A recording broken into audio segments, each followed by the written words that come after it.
เขาอยู่ที่บ้านหน้าห้อยปังเนาะเมืองยังเกาะเมืองสองคอนแขวงสวรรณเขตนี่สถานที่ก็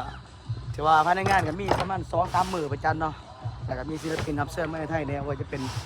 แข้งเนี่ยแล้วก็ดีเจมาจากไทยเนี่ยแล้วก็ดีเจจากที่งาน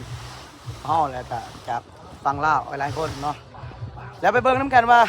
บรรยากาศจะเป็นอะไรไป let's go กำลังเตรียมอุปกรณ์ต่างๆนะเรื่องน้ำแข็งนะ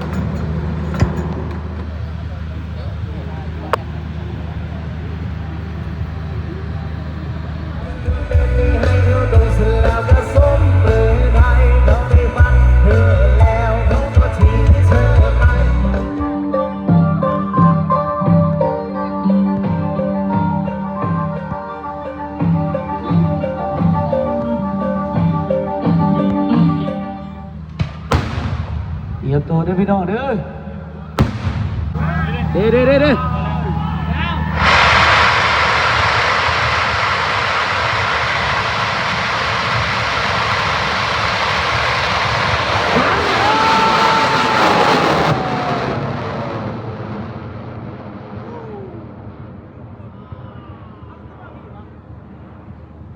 ขึ้นสูงลงซาที่ในออกมาโหดแต่ว่าบ่มีเมื่อรอมือในยามนี้เรื่องเอาเด้อครับแค่ออกมาท้องจะได้นอนหลับเบาออกมาทิ้งเบาจะได้เข้าโรงพยาบาล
小宝宝，